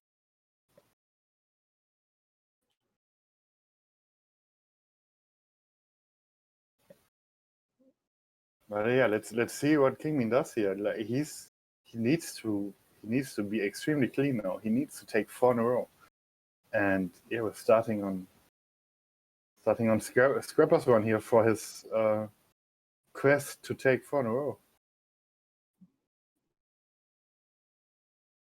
Yeah, whoever loses this match is out. That's it for them. and whoever wins has a chance to face you in the grand finals. And then if they win, you'll do a rematch, correct? Yeah, exactly. They have to reset the bracket because the winner of these two will come from losers finals. So they would have to win 2 sets in the grand final to win the tournament. So yeah, But yeah. it's not out of the question. Like from what I've seen today, there were some really impressive times. Yeah, so good good luck to you on facing one of these guys, because I don't know who you're wanting to face, but I don't imagine you really want to face either of them, really.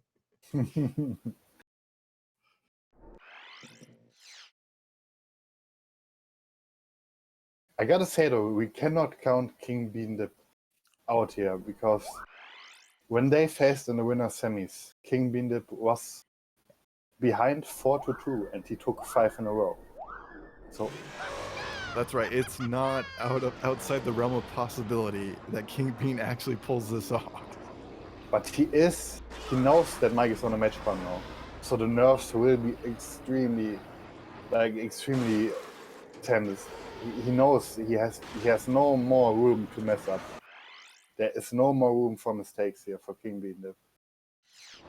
Yeah, and with this match being so front-loaded with all the craziest and longest tracks, these guys have to be exhausted at this point, Yeah, just definitely. with how intense the match has been so far. Also, it has to be said, kingbeandip not using a force on this track means that he will not be able to use his remaining force.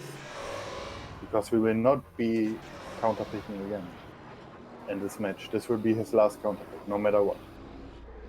Oh, that's right. Yeah, it's up to Mikeyburger to determine the picks after this if he wins. Yeah. Oh, and that risky little hop there. I wonder how that's gonna go. It's very risky to take, and you saw he messed it up twice already. So I'm hoping he can keep it together. Yeah, otherwise this is Mikey's match. Yeah, Mikey in a really good position here. Like I said, he has 4 match points now. And King Bean needs to win 4 in a row. This went downhill really quick for kingbeandip. Only like 50 minutes ago it was tied up, and now Mikey is a match point. Yeah, it's insane just how quickly it turned in Mike's favor here. That boon to training skips was a bit of an upset, really. Definitely. The risk did not pay off at all.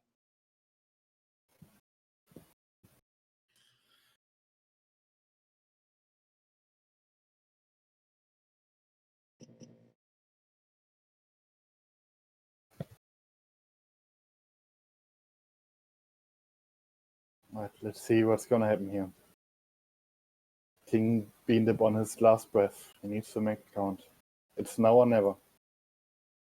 If he messes up, he goes home and finishes the tourney in 3rd place.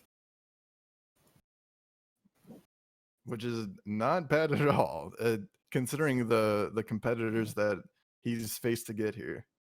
Certainly not. 3rd place is definitely quite an achievement. But I'm sure he wants to get in the grand final. Both of them do.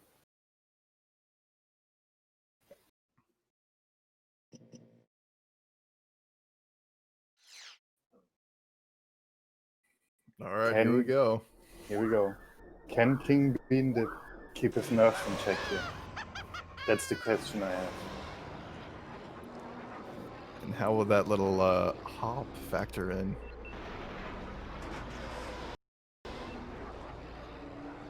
Is he gonna do it? He's doing He's it. gonna do it. Getting it the first time. He went right though. It hardly saves any time if you do it like this. If at all. If at all, I'm sorry. So if he goes right like this where he does the jump, it's not gonna save him any time over just staying grounded. Very close first lap. Kingbeam with a slight lead, it seems.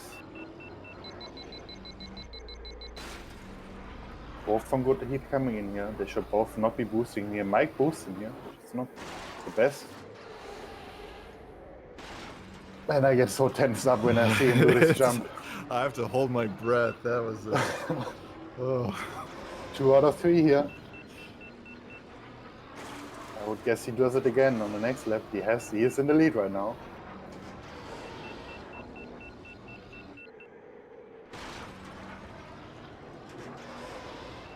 Oh, just One more time, kingbeandip. Come on.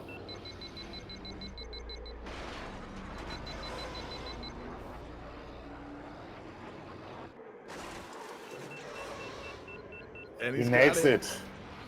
Okay, he just needs to keep it clean on the second half now. Even though Mike is on much lower heat. He will make up a bit of time in the end. This could still be very close. If Mike ends up on full lead at the end. Oh. Whoa. Okay. Yeah, okay, Kingbean takes it. 151.36. Over 152.0. Oh, so man. Oof. closing the gap a little bit, at least. It was the first step. Mikeyburger still on 3 match points, and all of these 3 match points will be his counter picks. So he only has 1 force remaining though, so we might see no upgrades again. I do not think Mike will force skips, but he might force no upgrades again. King Bean saying, "What's it gonna be?" That looked really solid from Kingbean though. I'm hoping he found his center here. I'm hoping he can deal with the nerfs that are undoubtedly be quite how do you say? I'm not sure how to say it, but you know what I mean. So it's all good. He actually does pretty well under pressure. There have been a few exceptions, but when it comes down to the wire, he shows up. Yeah. So no pot bun again for Mikey, and kingbeandip banning Bunta training pass.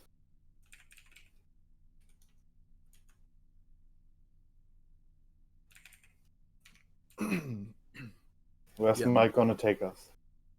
Ooh. No upgrades. He's using his final force here to take us to Howler. Yeah, gonna see Howler Gorge, no upgrades. And I think that's the first time in this tournament that we see this. I'm not sure how ready kingbeandip is for this. I'm hoping he is kind of prepared at least.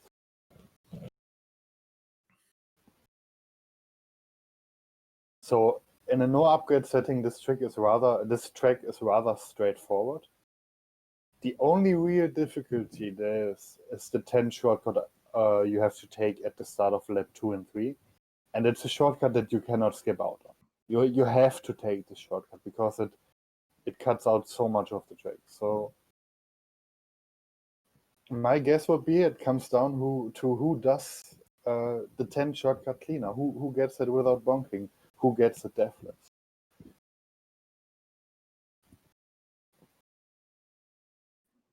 kingbeandip already giving us the ready here, so I think he's in focus mode right now. Welcome to Watto's shop, huh? Take a look around. Let's look at the upgrades. Looks good for kingbeandip.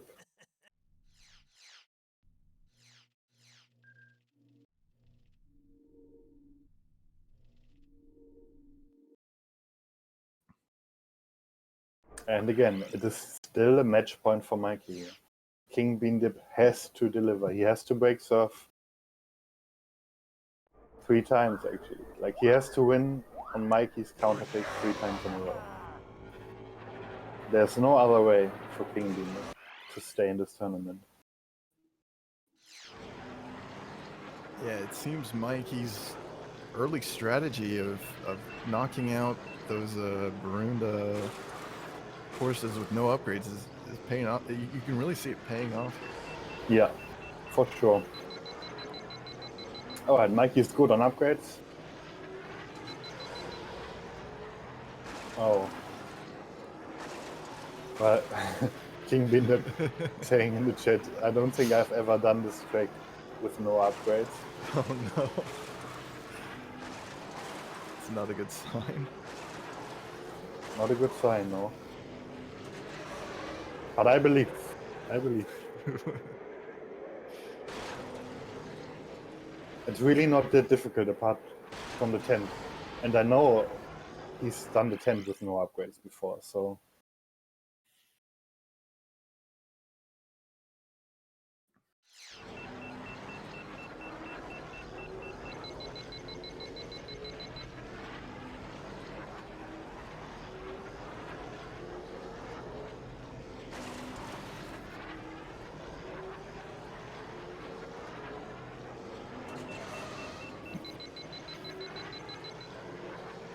So what's gonna happen here? This is Mike's last force.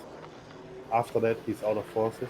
So after that, we will only see full tracks and max upgrades if the match continues.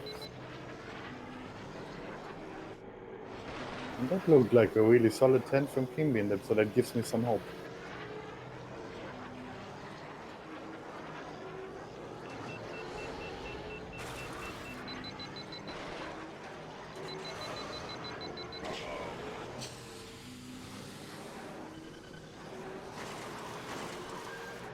Alright, the runners got their countdown. They should be off in a few seconds here.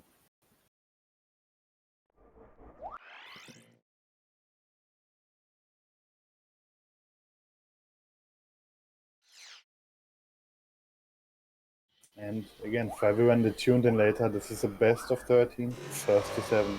So Mike is on his match point. Mike only needs one more win to take this match and move on to the grand finals.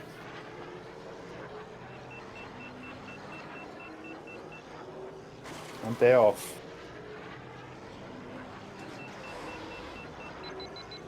We already see a route divergence. Wait. Hold on, what's going on? This Oh. I am confused by this route that Mike took, but kingbeandip already crashed, unfortunately, so it might not matter that Mike took that long route, because he already has a huge lead now because of the crash. So kingbeandip has to hope that Mike messes up the tent, and he himself has to do it clean. Also doing the long jump here.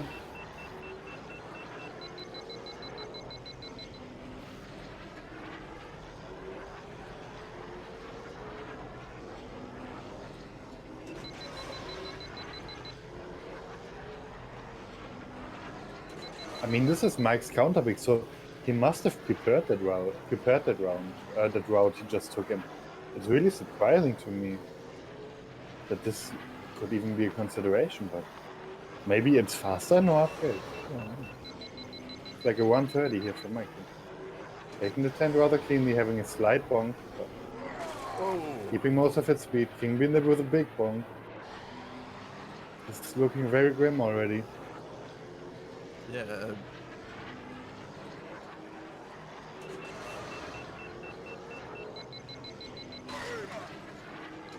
It was here that King Bean died last time. It looked like he just clipped that left Yeah. wall there.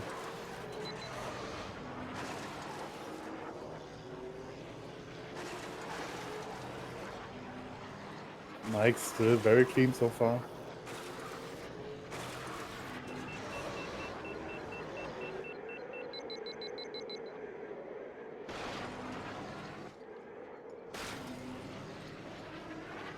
Coming up on the back half here for Mike. Approaching lap 3.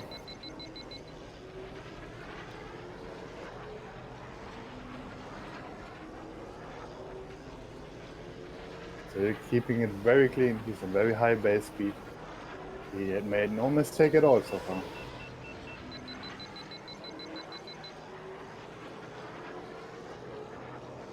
So one more time.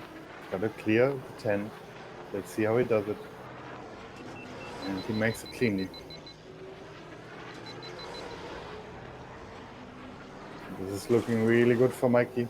Kingbeandip bonking again.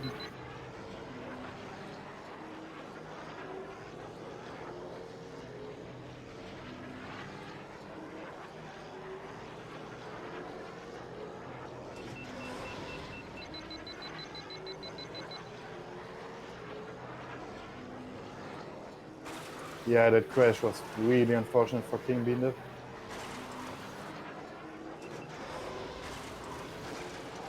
And there's not much more room for Mike to mess up here. It's his to lose at this point.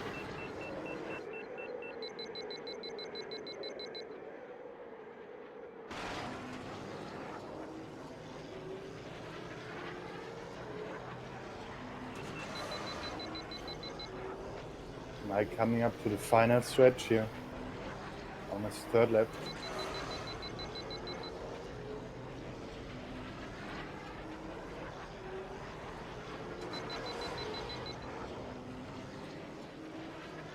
There's only one more corner to go for Mike.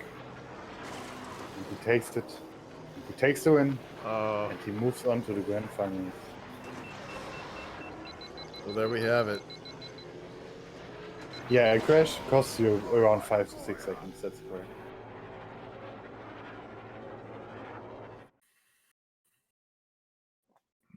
Mike coming out 7-4. Yeah, in this taking best the of win 13. Actually reversing the result of the winner semis here. And Oh, that's right. Kingbeandip finishing the tournament in third place. So definitely a strong performance by him. But Mikey beat him to the last spot in the grand finals.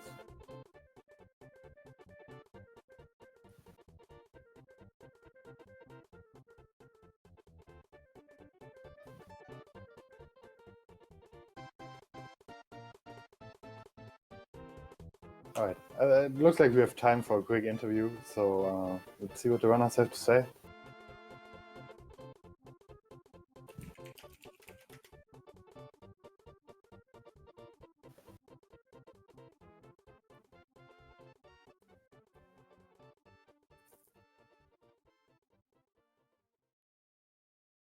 Hello.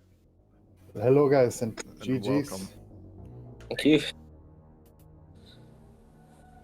So congratulations Mike. Thanks very Moving on to the grand finals like last year. Yeah, I get to play you. Ooh. Yeah, how do you feel about getting to face Ace next? I'm looking forward to playing Ace. Yeah, to be honest. And Ace, how do you feel? Well, I'm looking forward as well. It's the first time we face in this tournament, so Oh, really? Oh. yeah. We haven't played each other once this year. So I'm eager to get the rematch for last year's winners finals. Nice. But yeah, also congrats to Kingbeandip finishing the tournament in third place. There's definitely no shame in that. And Yeah. You showed us some great races. So Yeah, that was a crazy stuff. match. Yeah, GG's King Bean. Hello, mate. I'm excited to see a match, a grand finals between Ace and Mikey. Yeah, that'll be exciting. So yeah, it looked like it all went wrong at the Boonta training skip for you, Kingbeandip. Yeah, I have no idea why those laps didn't count. They looked good. Yeah. I can't tell you either. I thought they would count as well. But they didn't, and they didn't count twice. It was hard. Yep. Yeah, that was, and for the first time, Mikey's strategy of just ignoring the skip and putting out a solid no skip run, it paid off. Yeah, I can actually do the skip. It's just that that was basically the reason I didn't want to do it. It was just one of those skips that I just didn't feel comfortable with doing. It's like it's just so hit and miss with it. I felt so. Yeah. Yeah, we definitely saw Really where the miss was.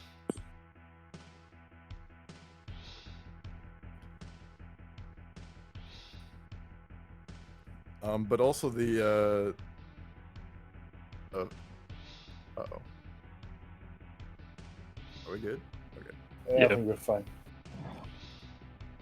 I was gonna say the Brew Coast also was a fun one to watch. Yeah, Yeah. it was very close until the very last lap where King Bean unfortunately took the crash in the hairpins. Uh-huh. Yeah, and Mikey setting a new tourney record, right? Oh yeah, what a time. 3:53.0. That was amazing. Yeah, that's insane. Yeah, I mean, the thing is, I knew that King Bean would really push hard, so I kind of felt like I had to do that to an extent. Yeah. Yeah. I actually saw you guys. You have a 350 as a PB on the track. That Yeah, was good to see. I've had a 350 for about 6 to 8 months, actually. Oh, really? Yeah, Wow. I just didn't let on. And I also saw that you actually have the flap world record. You had a 1:15.581, which is like 1.5 tenths faster than the previous one. So I was surprised by that, but it's good to see that you're back into actually grinding for these extremely fast times. Good to see. Yeah, I did a little bit on that one. It's I mean, it's a fun track, but it's definitely a hard track as well. And Yeah, it's extremely difficult with Bennett, especially. I did really want to play it in this match, so because I've lost the King Bean Dip like 3 times at this track now. Yeah. I mean, actually, the time that got me was your 357 with the bullseye. I was amazed when I first saw that. Yeah. That was last year, right? No, that was this year. You did That it for- was this year. Oh, okay. That's right. Last year I got a 359 with bullseye. Okay. So it seemed like Mikey, you had a sort of the strategy going in here for you was to kind of rob King Bean of those Barunda picks by getting them as no upgrade early on. Was that kind of your idea? Yeah, a little bit. Yeah, I mean, you know, I know that I'm very good there with no upgrades, so you know, I felt that it was my best chance against King Bean, so that's why I played those tracks really. And I just like to play them as well. I like Grabvine and Fire Mountain Rally as tracks just in general. I feel like they're just fun to play in a tournament. So Absolutely. Yeah, it was insane to see just how front loaded this match was with the most difficult tracks. Yeah, and also all the long tracks. Exactly, but also yeah, King Bean's Bunta Classic. That was a really clean run. That was an insane one to watch. Yeah, that's pretty nuts for 57. Yeah, for sure. Yep. Yeah, our first 5, you said? Our first sub 5, excuse me. Yeah, first sub 5 in the tournament. Oh, really? Yeah.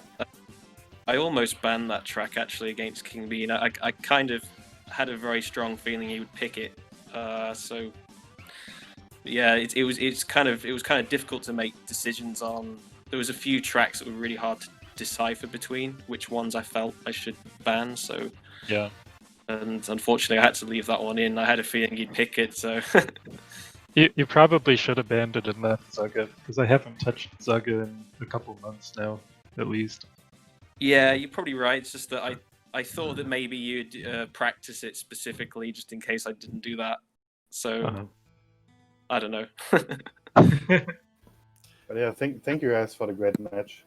And this was actually the first time we used a full time slot for best of 13, so we just about hit it. So we should probably make way for the upcoming Mario Kart 64 match. If you wanna, does any of you have anything left to say?